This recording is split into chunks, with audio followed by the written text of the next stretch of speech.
hey, I am happy to admit that I am overly delusional when it comes to expecting the Wallabies to perform much better than they are, right? But hey, you know, the people at Rugby Australia turns out to be much more fucking delusional than I am, right? I know. Is it just me? Or this entire game, the fucking camera is zoomed out to the moon? Is it just me? I can't see what the fuck is happening in the scrums. I can't see what the fuck is happening in the lineouts. I can't see what the fuck is happening in the breakdowns. I just see the fucking camera zoomed out to the moon, showing everybody that, in fact, the stadium is not sold out. The morons at Rugby Australia are so fucking stupid. They lied to everybody saying the stadium's sold out, and yet they are so stupid they didn't even bother to sell out the side where the camera is fucking facing. Right? I thought I was delusional. And these people, right? You might be wondering, what are you talking about, Wildkard? That all empty seats right on camera side. Does that look anything like it's fucking sold out to you? Does any of these empty seats look like it's fucking sold out to you? And I thought I was the delusional one, right? I was, and you know, same thing with the camera. That's a scrum. What the fuck is happening? Who's winning the scrum? What the fuck is happening? I don't know. Apparently this is rugby league, right? We don't need to see we don't need to even show the fans what is happening in the scrums. We don't even need to show the fans what is happening in the fucking lineouts, right? Like, who cares, mate? Like, who the fuck cares? Just like, we don't even need to show the fans what the fuck is happening half the times, right? Like, let's just play on. Just pretend that this is a fucking rugby league match, shall we? Right? You know, like, who the fuck come up with this idea, right? Like, what's happening in the breakdown here? I don't fucking know. What am I supposed to see? What the fuck am I supposed to see with this? Oh, yeah, that's right. I forgot. I'm supposed to see all the fucking empty seats that you did not sell out. And these people, right? These people at Rugby Australia. You know, you wonder why it's not sold out? And they have to lie about it? Because this game is played at 3 o'clock in the afternoon. It's the same kickoff time as club rugby premier grade, as first 15 high school, right? And in fact, it's not just that in Brisbane. It's pretty much that all around Australia. People are still playing club rugby at this hour, and they wonder why it's not sold out. And they have to make up a fucking lie about it. Yeah, guys, let's fix rugby by buying another fucking winger when we already got 3 on the field and another one on the bench, right? Let's buy another fucking winger for $6 million from rugby league, and that's gonna save Rugby Australia. And fuck the scrum, just zoom out, right? So we can't see the atrocity, the absolute destruction, right? Let's just zoom it all out, and that'll solve it. You know, let's pretend that's not happening. Right? Like, who cares about lineouts? Who cares about losing the fucking breakdowns? Right? Half the penalties that the referee's giving out, I don't even know what the fuck's happened. I don't even know why. I can't even tell you. The camera's just zoomed out to the fucking moon. Am I supposed to be watching a game of rugby? Or am I supposed to watch... Oh, I forgot. I'm supposed to count how many fucking empty seats at the fucking stadium that you supposedly fucking sold out, right? Oh, look at this shot.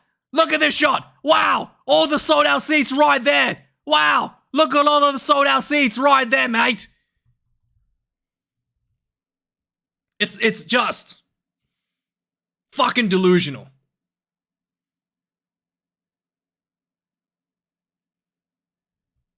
And I mean, Joe Schmidt has literally his hands tied behind his back.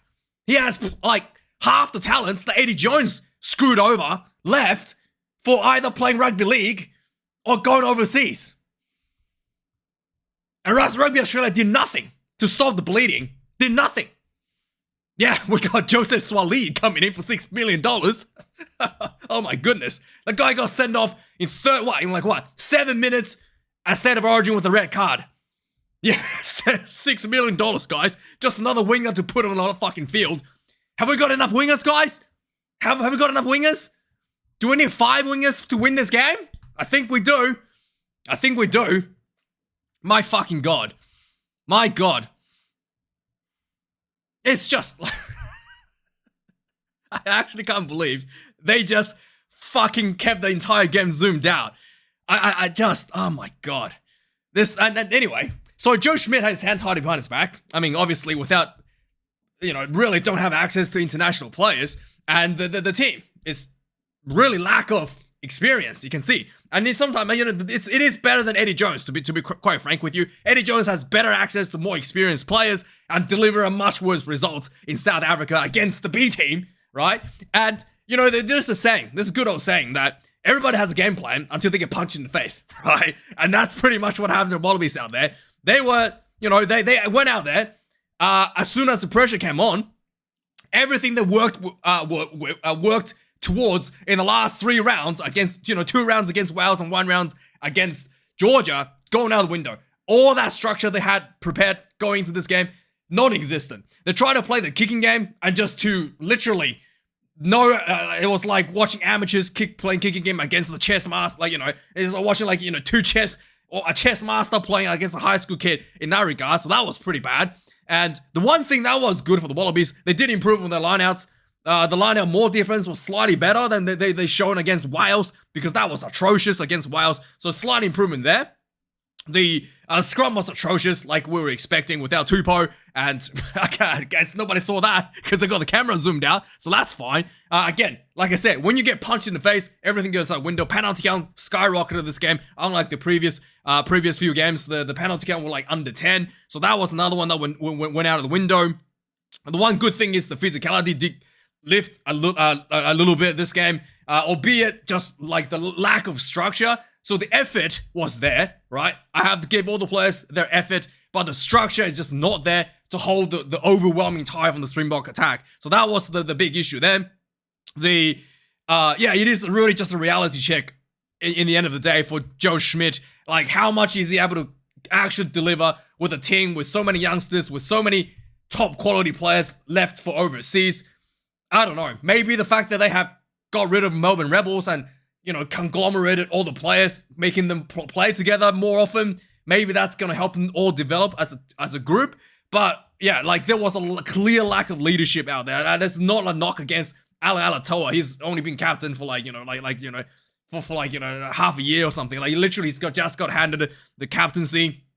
And you can see, the players, when they were down in the pressure, everybody's looking at each other like, what we're going to do. And everybody's trying too hard as well, like doing those offloads, doing those passes. That's not needed. And one of the things that I thought was the kicking game, the actual kicking that I really wanted to see, something they did show against Wales, which was the little kick behind from Panda Paisami, the 12 option, to, maybe a crossfield, to little grab a kick down the field for Len Ikitau. We did not see any of that at all. Again, it's just pressure. Everybody's looking at each other. Noah Seal looked quite lost out there. He got caught he's just literally cleaning people out in the rocks, something that he really shouldn't be doing unless you absolutely have to. He's cleaning people out in the rocks, and he's just literally looking at everybody like, what am I supposed to do? Unlike the Springboks, Sasha Fangberg and Gomezulu was giving a lot of rein to do what he wants. And when he's, a little bit lost, the veterans stepped up, right?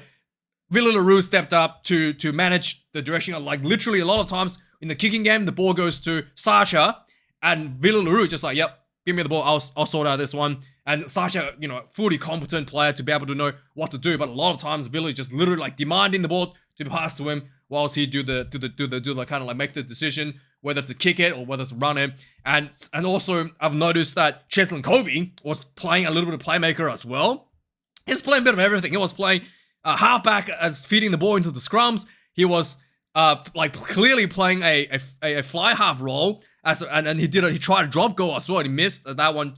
And and obviously when there was one point where Malcolm Marks was sent off with a yellow card and there wasn't another hooker, he had the line out throws and he 100% success rate there. So again, these are just like the veterans, the experience around the field, recognizing Sasha needs to give him, freedom to do what he wants and not to overwhelm him with too many options, with too many decisions, and just keep him to do what he wants to do, and then just to keep it simple, keep him guided, give him good directions, to run the show, and he looked really good out there. He had the ball, he carried the ball well, made a nice line break. The first goal kick, completely shanked it. Like I said, he was going to crumble, and he did for a little moment, and I think that is the difference, right? When he crumbled, his teammates lifted him back up, and he got himself back onto the track, right? And I have no doubt that's the reason why Willie LaRue and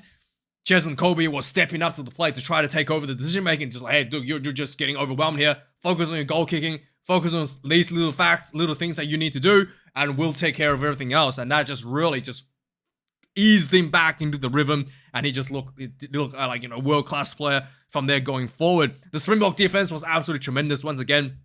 Wallabies was not able to break the rush defense, and it was as you kind of expected. Joe Schmidt did in fact do his homework, but yeah, it was like they had a few structured setup where they try to do the backdoor play to get around the rush defense, but it was just wasn't really executed well enough. Again, once you get punched in the face, all of your game plan goes out the window, and it was just become a mass scramble to see what we want to do, guys. What we want to do. And so that just, again, it's just a lack of player talent out there for the Wallabies, and it was really a bit hard to watch. The scrum dominance, I already mentioned, the Incha got underneath Alan Alatoa. I don't know what actually happened. I just see him popping Alan out. So obviously got underneath Adam's chest and popped him out a few times. But yeah, other than that, I really can't tell you what happened in the scrum.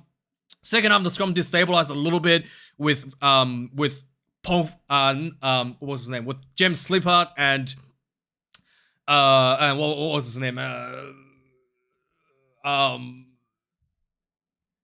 Nongo on the field was looking a bit better. Vincent Koch and Steenekamp was not able to exploit that too much.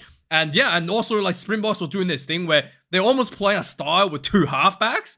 So Cheslin Kolbe and whether it's Grant Williams or Grant Williams or Kobus Reinach, whichever one, it's almost like if the halfback's not there, they want quick ball, so they will send Cheslin Kolbe in there. Whoever is closest to the ball, they will go in there and get the ball out to make sure that fast ball is delivered. So that's obviously something that the Springboks is moving, is practicing, something that they want to try, like almost just like the same style as having two playmakers. They're almost playing with two halfbacks in this game, especially when Cheslin Kolbe was feeding the scrums, right? Like you can tell they're preparing something towards that direction. So again, it's really interesting to see that Rassie is innovating and Rassie is trying something different to try to get try to prepare themselves for the upcoming matches, maybe against the All Blacks. That's going to be something that they're going to be working towards to exploit. So yeah, with that being said, the one thing that probably did hurt the Springboks a little bit, 3 yellow cards, just repeated penalties, bit of ill discipline. There was one high shot from Malcolm Marks, and that's just snowballed, got them sent off late in the game. The game was already out of reach at that point. I think a lot of these players really didn't statistically it's just a number, but realistically you might want to tidy that up before heading into against the All Blacks. And this was the stadium filled out with Afrikaners, they literally the South African section on the side was just completely sold out, and I'm guessing that's probably what they're referring to, the sold out in the South African section, because I don't know, I clearly don't see that was sold out, and it was pretty awful for Rugby Australia to put on such a lie, and so stupid that didn't even bother to fill out the side that's on the camera side. If they had a few people missing behind the camera, sure, no one knows, right? Right in front of the camera, broad daylight, absolutely awful. Just fucking awful. Anyway, let's have a look at the stats of this game. 1 try for the Wallabies, 5 for the Springboks, 284 run meters for the Wallabies, 547 for the Springboks. Defenders beaten, 29 for the Springboks, 18 for the Wallabies. 11 turnovers conceded for the Wallabies, 15 against the Springboks. So the Wallabies did a little bit better there. That's a small win for the team. 149 tackles made, 29 missed tackles. The missed tackling also went up a little bit compared to their previous performance. Obviously, the Springboks are much more brutal, physical, and I think it's a little bit noticeable. Actually, I'm a bit ashamed to say this, but it is a little bit noticeable that the Springboks players are a little bit more bigger, actually bigger, and look more athletic than the Australians. I'm not gonna lie there. Like you can tell the physical shapes that the Springboks players are in much better shape than the Wallabies team. 138 for the Springboks, 18 missed tackles. 21 kicks for the Wallabies, 25 for the Springboks. 1 penalty missed for Sasha. Shanked that. There was 1 drop goal missed from Cheslin and Kobe. And 660 kicks meters for Wallabies, 720, like I said. The kicking, and not only that they lost strategically, but just, accuracy was not there and just not really kicking far enough to make it that much of an impact overall, just losing the battle there. Lineouts, the lineouts was a little better than I was expecting. The Springboks was able to disrupt a few lineouts, getting them overthrown, but it's not nearly as bad as I thought. I was expecting a lot worse. And also Nick Frost was able to disrupt a couple of the Springboks lineouts, so a small win there. But overall, I did think that it was under a lot of pressure. Scrum, despite the fact that he says that the Springboks lost 1 scrum, it was overwhelmingly dominant for the Springboks. There was 1 scrum, I think it was a short arm for early engagement after the referee has repeatedly told the Springboks to watch out for that. So that was just technical management there. And then finally, the discipline, 15 penalties conceded for the Wallabies, 12 against the Springboks. 3 yellow cards against the Springboks, like I said, 1 for the Wallabies against, who was it that got the yellow card for the Wallabies? Oh, it was Andrew Callaway.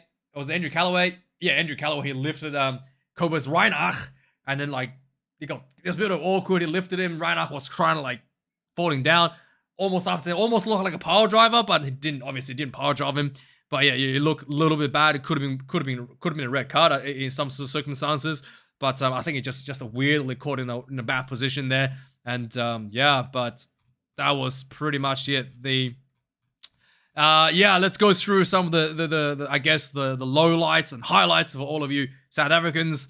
And so the South Africans, the line out showed something I've never seen before. 9 minutes into the game, they went to the second pot, like a fire pot down the back, and then the pot jumped up and caught the ball, and then the pot at front also jumped up after the second pot has already received the ball, and they passed the ball whilst both players were in the air back to the first pot, and then they landed and set up the more in the first pot, and then they scored a try from that with Sia Khaleesi eventually pumping through. I've never seen this before, so someone might tell me that this has maybe happened. Definitely never seen this from the Springboks before. I don't even think I've seen this in any team. Maybe I've seen people pop the ball to the front, but I've never seen it pop to the ball to the front when the front also jumped up in the air, right? I've seen the back to the front, guy in the air pop down to the guy in the pot in front. That's seen it, but I've never seen him pop air to air. That's something I've never seen before. So that was pretty good. 7 points to 0 to the Springboks. At this point, the kicking game, there was a lot of kicking game early in the game, and you can tell that the Wallabies were rushing the kick a little bit. Again, just people lack of experience, not a lot of seal, just punking, rushing to kick the ball down the field. He had nobody in front of him. He could have literally ran the ball and probably got more meters out of his kicks. And just really mindlessly punting the ball down the field. 24 minutes in the game, the Springboks built a lot of nice faces inside the Wallabies. 22, 8 faces later. A lot of sloppiness in both teams. The Wallabies did front up physically, so it caused a bit of disruptions all around the park. But eventually, the ball was able to free it up to the Springbok backline. And I think it was Jesse Krill took the ball on, and then a nice flat pass to Peter Sepp du Toit, who ran through an outside center, bumped over a couple of small Wallaby wingers, fullback, backline player. Like I said, the size of the two teams is just very visibly bigger than the Wallabies, and 14 points to 0 to the Springboks. 30 minutes into the game, Andrew Callaway got sent off for a lift tackle on Reinach. And then, the scrummaging starting to look really bad. 33 minutes. I think there's already a couple of scrum penalties to the Springboks. 34 minutes into the game, another scrum penalty. Was an absolute mess. The Springboks actually opted for a scrum after a penalty, and then just immediately got a scrum penalty. They just build towards the goal line. It looked like they got really close, and then the ball was popped back 10 meters. He was looking, a mass scramble for the ball. Curly Allen's got the ball, looked up and saw 8 forwards in front of him, and just literally jogged. He wasn't even sprinting. Jogged through all the forwards to score a try. Easy like that. 21 points to 0. Again, just lack of experience, just outclassed. Really shouldn't be able to have, outclassed. So that was halftime score, 21 points to 0. Biggest score in Australian soil at halftime. And second half starts. There was one time, 51 minutes into the game, there was a Cobras Reinach. He threw the ball accidentally to Rob Valentini. He ran down the field, pumped the ball down, and then it was Willie LaRue and Nick Frost chasing the ball, and Nick Frost looked faster than Willie LaRue. I was very proud of him. He deserved a gold medal for that sprint effort, and couldn't quite get there. Got on the ground, tried to jackal the ball, couldn't get it, turnover. And I thought the ref, like I said, I don't know.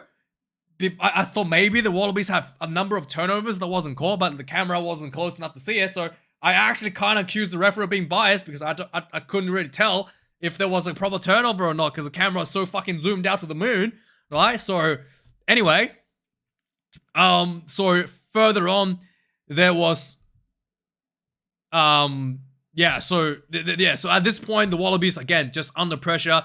You can tell that not everybody's 100% sure about the strategy, so there's a very clear idea with Springboks, like, you know, Cheslin Kobe stepping up to be the halfback and to be the fly half, because they know the strategy, they know what's going on, and they know what other players is experiencing, so they can step up and fill that role, right? Because everybody has read the playbook and understood what was happening. With the Wallabies, I don't know if anybody really understood the playbook 100%.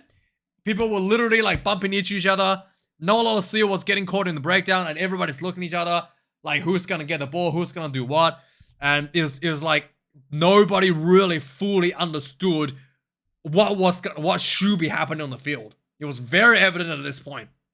61 minutes into the game, Wallaby was able to hold on to the scrum, which was good, not getting a penalty, but the ball came out. Some quick ball built few phases towards the goal line, and then Rant Williams picked up the ball, took on the defensive line himself, and just really flat pass to Huaga Smith, pumped through for the try. 28 points to 0. 64 minutes into the game, again, Springboks, just nice little wide play. Jesse Krug got the ball, 3 forwards in front of him. He just ran straight through them. Nice offload, Curly Ardensa down the sideline. 33 points to 0. 67 minutes, Cheslin Kobe missed the drop goal. And 66, and also the same time, Malcolm Marks gets sent off for a high shot. 60, so yeah, after this, Cheslin Kobe had to do line-out throw on behalf of Malcolm Marks. 71 minutes, the referee gives, like, basically South Africa a repeated penalty warning, and Tate McDermott milks a penalty. That was a little bit embarrassing, to be honest. He like trapped Van started on the ground. I don't think that should be a penalty because the law is that if you roll sideline to sideline, it's not a penalty. If you roll from goal line to goal line, then it's a penalty. So it depends on which direction you roll. And Van Staden clearly rolled from sideline to sideline, and he was trapped by McDermott, and he got a yellow card for that. I don't think that's... Anyway, let me know if that's correct. I'm pretty sure that's how it's supposed to work, like the direction of which direction you roll. And Van Staden clearly rolled from sideline to sideline, so north to south, not west to east. And yeah, and he still got sent off for penalty. Still got called for penalty, and he got sent off for repeated penalty, obviously. So that was... yeah, let me know. I don't think that's right. And then 75 minutes in the game, I think at this point, there's 2 players in the Bing final. The Wallabies got a opportunity to score. They went for a penalty. They went for they went for the try, but they couldn't get it. Eventually, there was a scrum for the Springboks. The Springboks, they got penalties for short on penalty, and Wallabies took a tap and just piled it in. And then eventually, there was obviously too much overlap. The ball went out, and Paisami went in for the try. 7 points to 33. And after this, yeah, it was pretty much it. 78 minutes, Jesse Krug get deliberate knock on, got sent off as well. Springboks was just pretty much cruising from that point, and yeah, pretty poor performance by the Wallabies. To be fair, again, just really not gonna do much when so many players are new, and I think we just need more wingers. Just get a couple more wingers from rugby league, and we'll be fine. So yeah, good news for the South Africans. The next game will be at the Western Cape Town of Perfingtang, and it's gonna be sold out again to all the Afrikaners. And yeah, it is what it is. You're welcome.